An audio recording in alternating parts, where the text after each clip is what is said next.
Alright, we're gonna welcome Ren to the team. Although we are kind of concerned.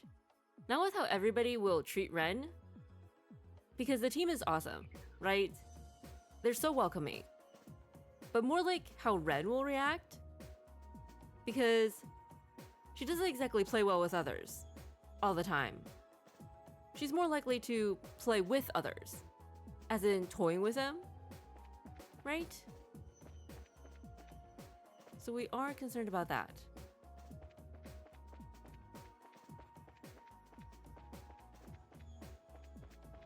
Nope. There's never anybody up there. Annalise is shaking. Is that just a glitch?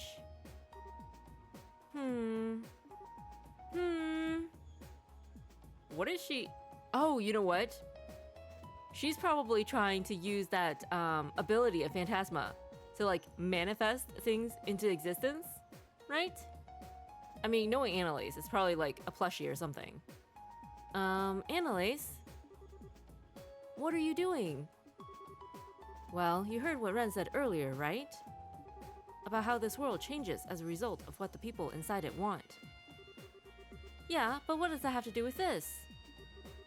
She's desperately trying to wish a stuffed toy into existence with the power of her mind. Yeah, she would.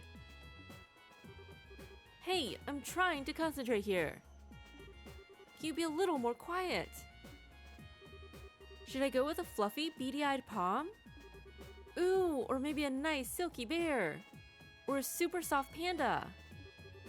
There are so many wonderful choices, I can't decide which to go with. Concentrate, you can't even decide what you want. At least focus on one of them and see how that goes before getting greedy. Aww.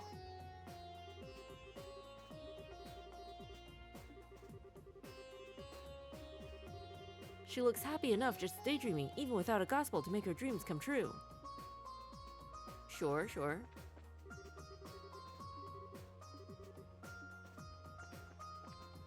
What about you, Shara? Not gonna try for more booze? Trust Annalise to cook up an idea like this.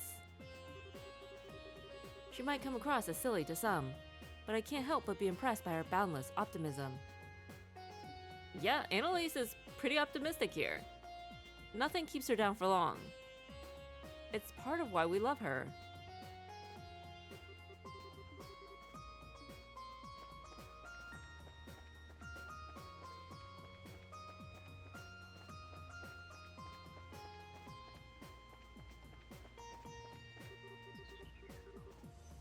All this crap about how Phantasma's made up is giving me a headache.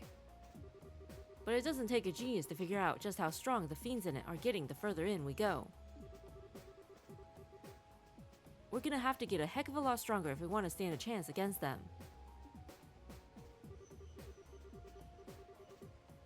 If the fight against that devil at the end of the plane's anything to go by, Kevin can handle them just fine. But we can't go shoving the burden of doing the tough fights onto him every time. We're gonna need to kick it into high gear at some point too. I mean, if he collapses after every time.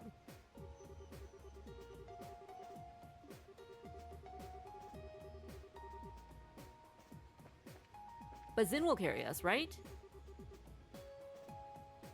If the world we're in really does change as a result of our thoughts, then we're going to need more than just physical strength in the battles ahead. We're going to need mental strength too. Make sense? I'd be surprised if that wasn't what the Lord of Phantasma had in mind. Still think it's a trap, guys.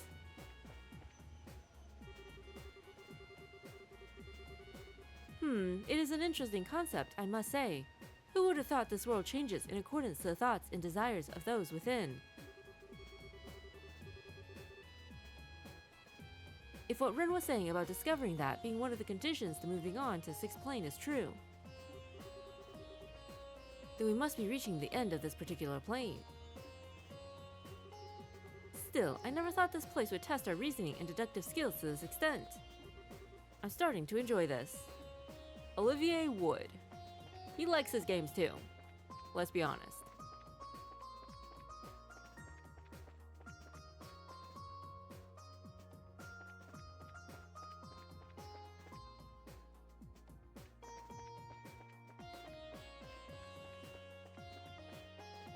so far nobody has directly interacted with Ren. Not even Annalise. Alright, Kevin is still KO'd. His condition stabilized a lot compared to before. He does still have a small fever, but it's nothing worth freaking out about. A little fever never hurt anybody. If you need help exploring, you're welcome to ask me to come along anytime. This guy's condition has stabilized a lot compared to before. He'll be back to his usual self in no time. It's so nice of Josette to spend all this time at Kevin's bedside, just making sure he's okay. He seems to be sleeping soundly. Get well soon, Kevin. We miss you. And not just because the Archdevils hit really hard.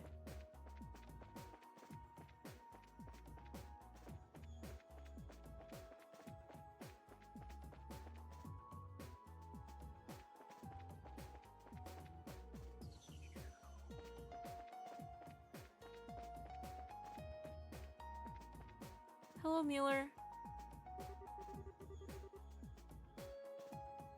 It seems like the situation we're in is even more severe than I feared. We've discovered a number of rules that govern this world, all implemented by that Lord of Phantasma. But what if they created a rule that dictates we can't actually leave this world? Mueller's assuming that the Lord of Phantasma wants them to leave this world. We're thinking he's trying to open the gates of Gehenna. He's trying to conquer Gehenna and trap us all here with him. Our only hope may turn out to be that ghost. Especially given how the Lord of Phantasma's power seems unable to affect the garden. That does make sense. It's amazing to think that this world is where people's thoughts become reality. Even after all we've seen so far, I still find myself doubting that could even be possible, but it certainly makes sense. Still, if we assume that everything that's happened so far has gone according to plan for the Lord of Phantasma, then I think it's about time we started trying to change that,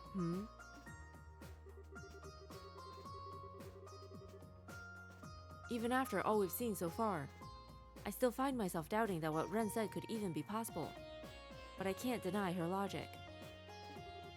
Still, enough is enough. I think the Lord of Phantasma has had things their way for far too long. I mean, if the Ariel could do it, it is possible. Joshua? What are you doing here? Oh, not much. I was just giving some thought to what we might find ourselves up against during the remainder of our time here. Why would you waste time doing that when we'll find out by proceeding anyway? You don't need to worry about anything as long as I'm with you all. I suppose you're right. Joshua? What are you doing here?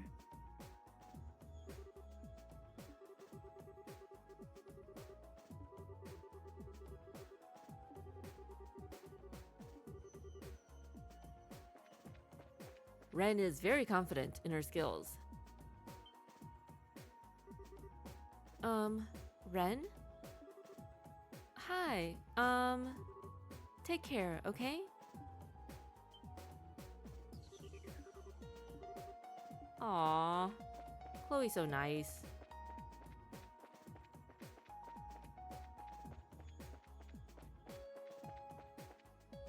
Tita?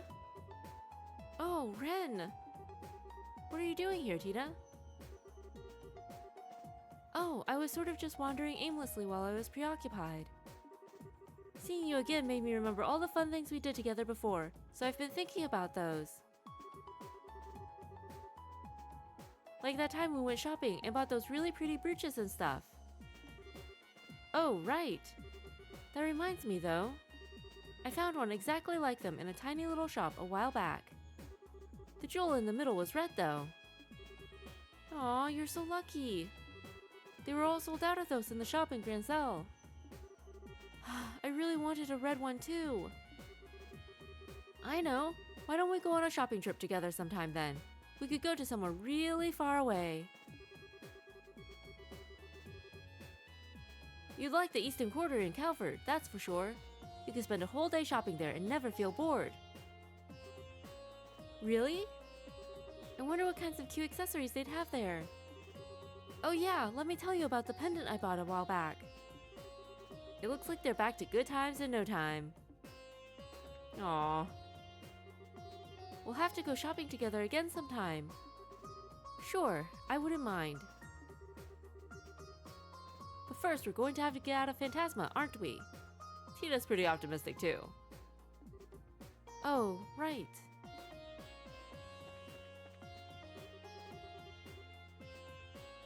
Ren's so lucky to be able to visit all those shops, isn't she? I want to go and see more of them too.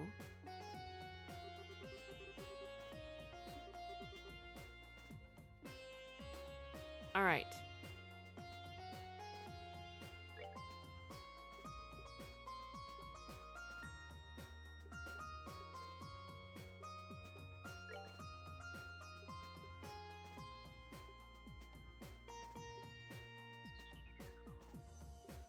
Honestly, the easiest way to do this is to just go down the line, isn't it?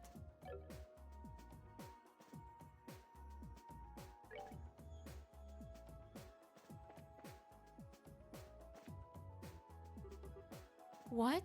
Really? I kind of want to see it now. Shopping? Calvert? There are loads of big shops in the Empire, too. I found a huge stuffed bear in one of them a while back. It was as big as a grown man. Aww.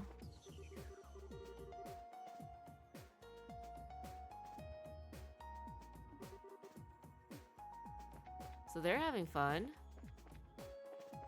Oh, and Joshua has nothing to say to Ren. Okay, cool.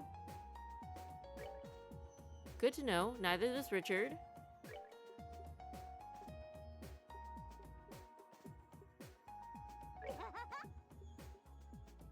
Wait, did we already have Tito on the team? No, it was Ren. But probably nothing changes, right?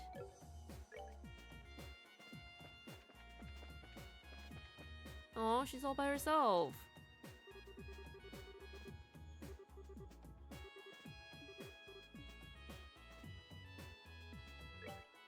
Okay. We are trying all the combos today.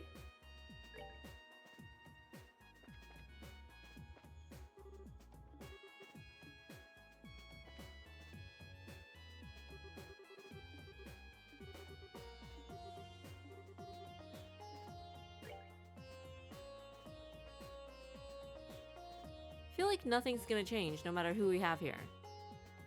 So probably just gonna go see Richard.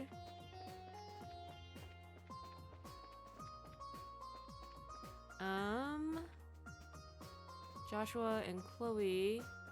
I mean, does Jose have anything to say to Joshua? What are you guys doing here? We were just talking about Ren. Oh, okay. So he lied earlier. The two of you have been trying to find her ever since you left Liberal, right? Yeah, I don't feel like we got to talk to her properly back at the Axis Pillar. There's something I really want to tell her too, and I'm not going to be satisfied until I've done it. Still, she looks like she's doing okay. So I think the best thing to do for now is keep watching over her and see what happens. That might be for the best, yeah. At the end of the day, she needs to be the one who chooses what to do. Nothing good's going to come from pushing her to make that call any faster. I just hope that ending up here with us and everyone else has a positive effect on her. But all we can really do is wait and see, huh? Yes, I think you're right. Alright, are they gonna try to convince her to leave Ouroboros? We're better off just keeping watch over Ren for the time being. At the end of the day, she needs to be the one who chooses what to do. Nothing good's going to come from pushing her to make that call any faster. Personally, I'm hoping that meeting everyone here like this will end up having a positive effect on her in the long run. sure it's not going to be easy to come to an understanding with Ren, after all she's been through. But you know what? If anyone can do it, it's you and Joshua, Estelle. The bond between the two of you is so strong that I'm not sure there's anything you couldn't do together. Aww. Thanks, Chloe. I hope you're right. That's so sweet. I'm not sure how much I'll be able to do to help you when it comes to Ren, but I do want to do everything within my power. So if there's anything I can do, say the word.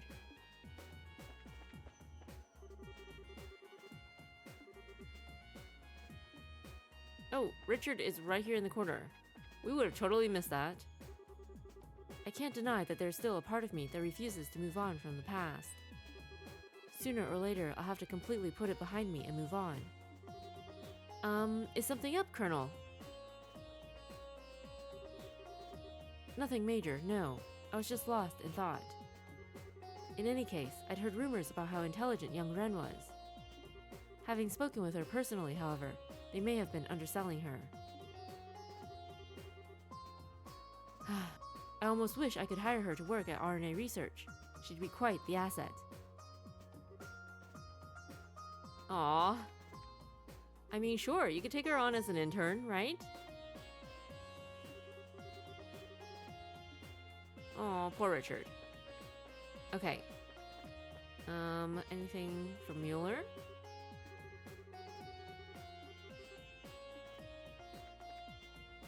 Oh. Maybe with Olivier? Or Julia? Understood.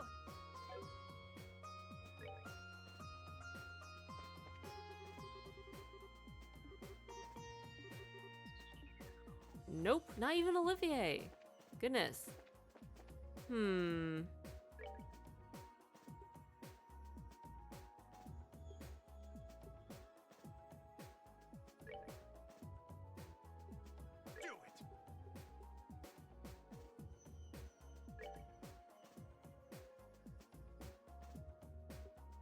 Let's do it. Oh, we forgot to do Agate and Tita. It's probably not going to be any different, right? Tita and Ren are in their own little world right now.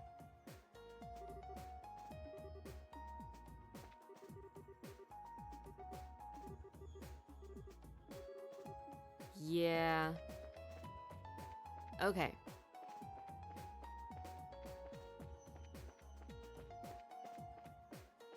Ooh, what about, Olivier and Shara? Ready?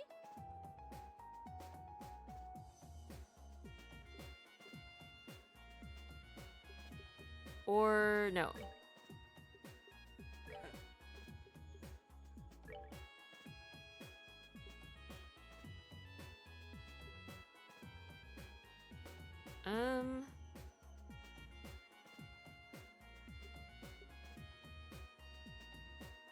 Great.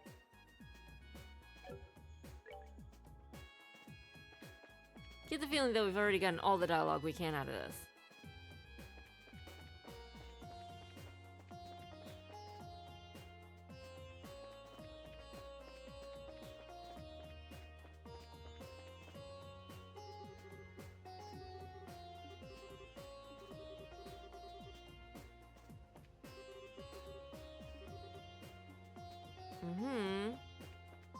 Okay, and then Josette and Joshua. You ready?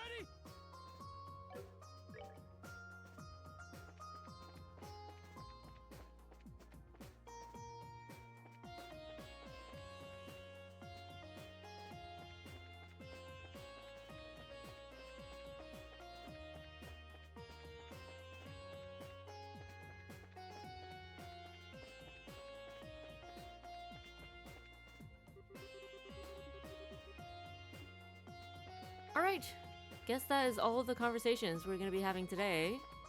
Out of everybody, Chloe was the only one who addressed Ren directly.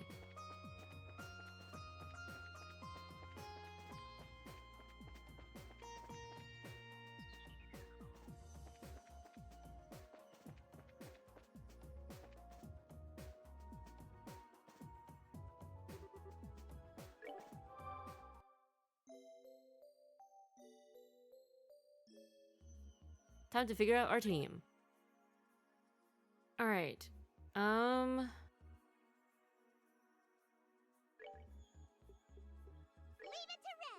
See what Ren can do. An adequate performance. And we'll keep Richard, because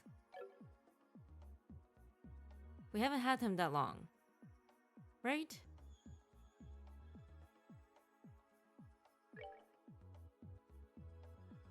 Alright.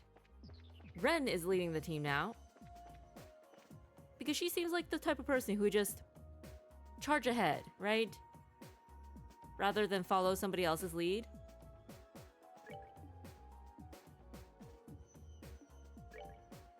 Put Josette back in there.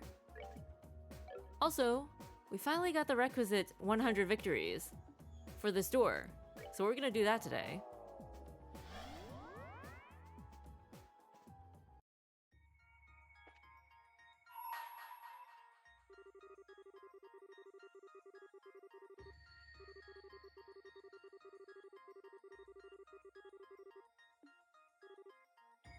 Yes, please.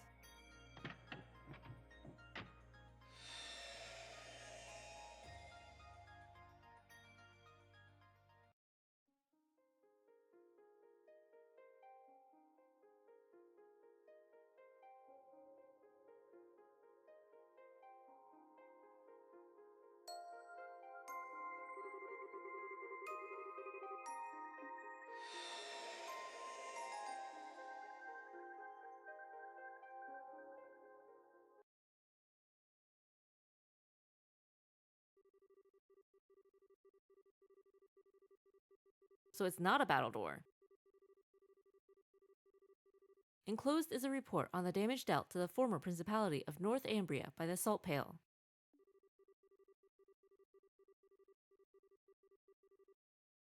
Also contained within is research on the Pale itself.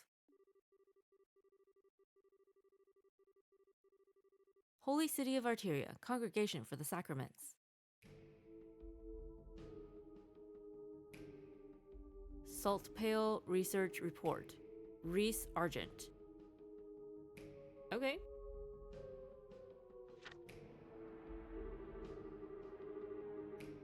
I hereby present this report to you, Your Holiness, ever at the side of the goddess.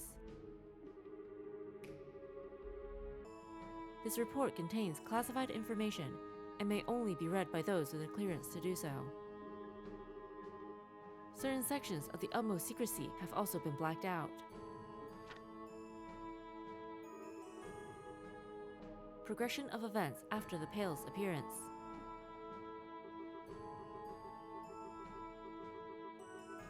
July 1st, 1178, 5:45 a.m.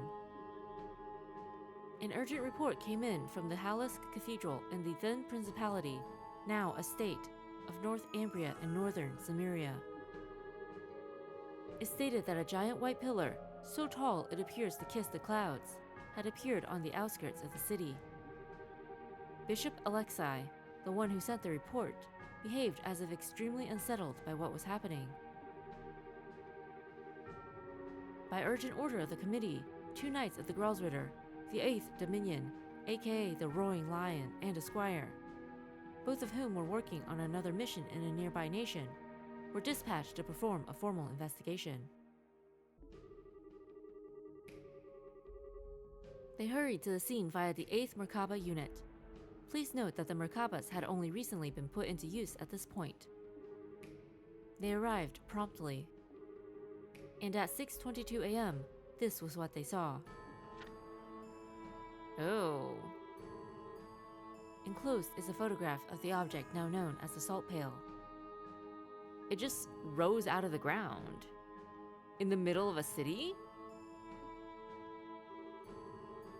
At this point, however, it was far larger than the term pale would suggest. It was more akin to a massive tower that soared hundreds of arge into the air. The 2 knights provided the following observation regarding the situation on their arrival. We were met with a mighty hailstorm blowing in our direction from Halisk. Or so it appeared at first, till we eventually realized the storm contained not ice, but salt. The object's surface is completely covered with salt, making it impossible to tell what it may actually look like underneath. The surrounding air has become powdered salt, and it falls to the ground like snow falling on a tundra. The spread of that solidifying process was startlingly rapid, and the affected area spread in the blink of an eye. By the time the Gralsritter arrived, the entire landscape of the capital had turned to salt, and the lives of many who lived there, like the aforementioned Bishop Alexei, had already been lost.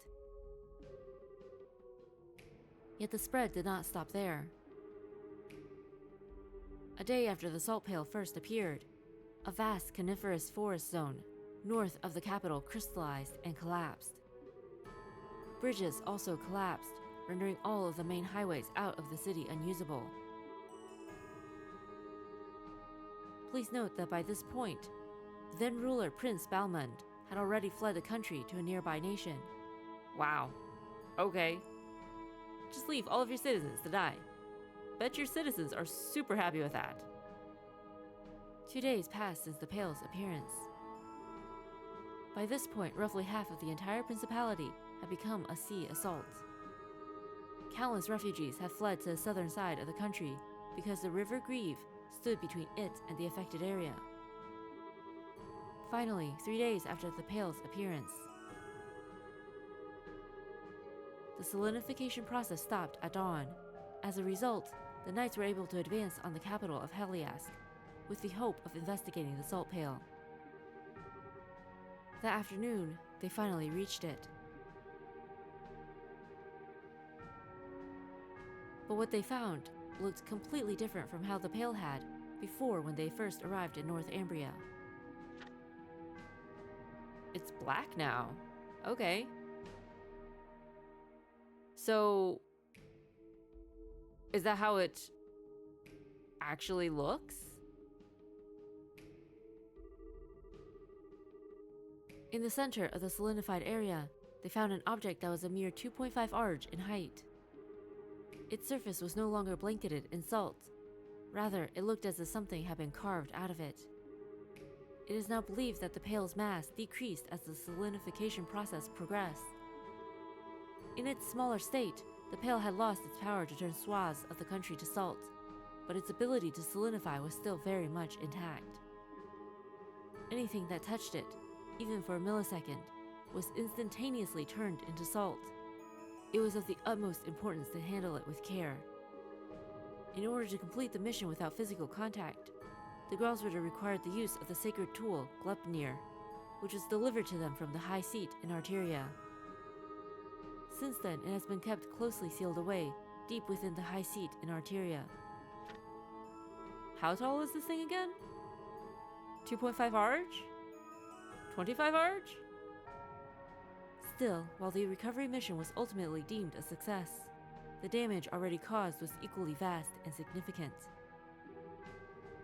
No damage to the surrounding nations was reported, but it resulted in the destruction of 3 of the 5 administrative districts of the Principality, including its capital.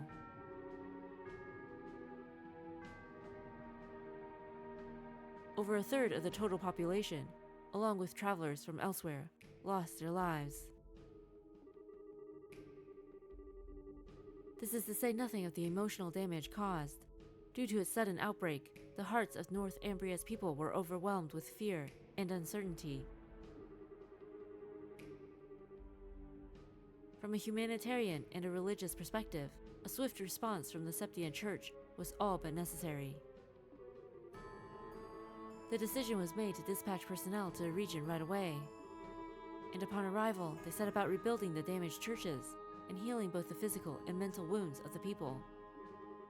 Those who were left orphaned in the crisis were taken into Gospel's facilities, where they would be cared for until adulthood.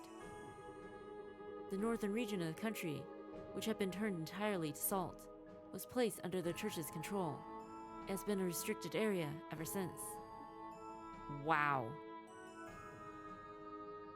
People setting fires, maybe? Looks like a lot of unrest in North Ambria. Supplementary notes. After some time, the country's former leader, Prince Balmont, attempted to rebuild the government. Yeah, can't see that going well. So maybe somebody set fire to the palace? Try to burn it down? Burn him with it? But given that he had fled the country during its hour of need, caring only for himself and not his people, all authority he once had was gone. The following year, the country's people led an armed uprising, and the Principality of Northumbria was no more. Eventually, elections were held, and the country became a democracy, thus bringing about the birth of the autonomous state we know of now. This was also when the former principality's armed forces reformed as a vigilante corps. Given the extreme poverty of the state, however, the majority of said corps considered gathering foreign currency to be of the utmost importance. This was how the large-scale Jaeger Corps known as the Northern Jaegers was first established. Alright. Those are the guys that we fought at the very beginning, right? With Kevin on the airship? So they're just trying to, like, rebuild their nation at the cost of other nations.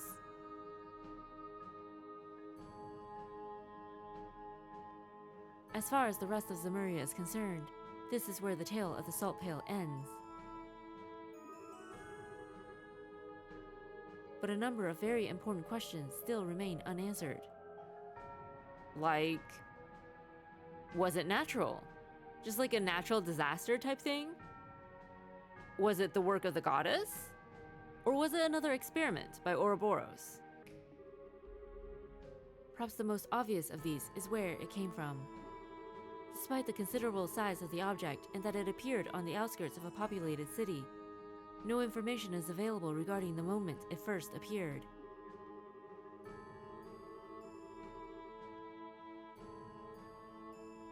The most popular theory is that its appearance was due to something akin to spatial translocation, but no hard evidence exists to support this, or any other theory.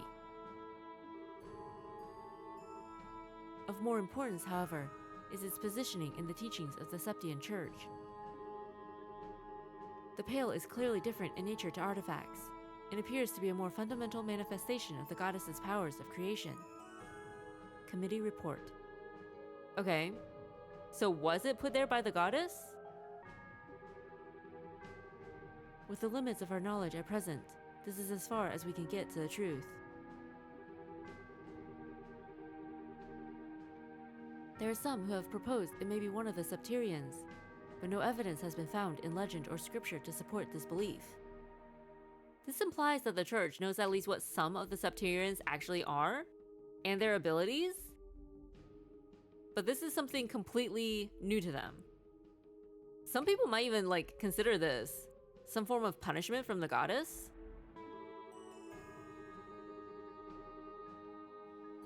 Nevertheless, these questions and many others need answering, and the Congregation for the Sacraments continues to study the Salt Pail to this day. Wait, was this the thing that Kevin used to kill Weissman? Wasn't Weissman turned into a pile of salt? The most accepted proposal comes from those who believe the pail should be seen as nothing more than a gift from Aidios, and they continue to consider various means for a church to make good use of it. Right! Yeah, it was. It had to have been. So, they take this thing that killed hundreds of people, and they use it to kill more people for the church.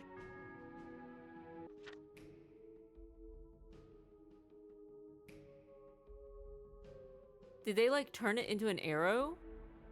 Is this, like, the arrow that Kevin used? Or maybe they shaved off parts of it to turn into an arrow so that people like Kevin can, like, use it in their missions. Oh, Kevin's signature is at the bottom too.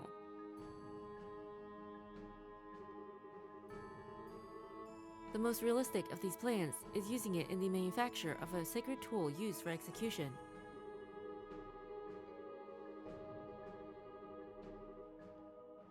Parts of the pail are cut away using high-pressure water, and then surrounded with a cylinder made from salt crystal, allowing them to be fired directly into the target without requiring the user to make direct contact. Should the bolt make successful contact with a human target, their whole body would turn to salt, killing them in mere seconds. There are no known means for reversing or stopping the process. This approach does not come without flaws. It seems unwise to be careless with an object we still do not understand the true nature of. For one thing, there are also humanitarian concerns with executing someone in this manner. Still, it does bear mentioning that should there ever be a case where a target needs to be eliminated without fail, this would be the most surefire way to carry it out. It should go without saying that research on it is intended to continue into the future. Wow. The upper echelons of the church. Very different vibe from the chapels and priests we have visited during our journey. Appendix regarding the aforementioned sacred tool. Trial use begins of the sacred tool. Top secret work only. Permission granted to use in the execution of probably Weissman. Used in the execution of probably Weissman. Fired from bowgun. Results were extremely favorable. No damage was caused to the surrounding area. The target was also successfully erased. Appendix about the target. The target, Georg Weissman, was orphaned by the salt pail when it first appeared. A brief history of him is as follows. 1180, joins the Septian Church. 1185, joins the Congregation for the Sacraments as an official. 1190, promoted to bishop. 1195, declared a heretic and excommunicated from the church.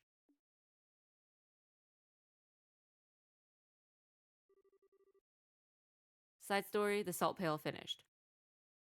So it sounds like Weissman might not have been the only person in the church researching the Septarians and artifacts and everything for shady purposes. Almost sounds like the church itself condones that research so that they can use those things for shady purposes.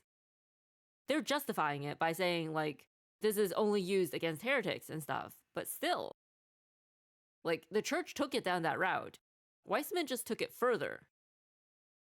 It's tragic what happened to Weissman, but it's not like he was trying to use the Ariel to restore Northumbria or his family. As far as we could tell, his motivations were purely selfish, but who knows? Who knows? That was definitely an interesting peek into the inner workings of the church. It's good to know that they actually sent relief to the survivors in Northumbria. If only they had been similarly considerate towards their own members. Like Kevin, when he lost one of the most important people in his life.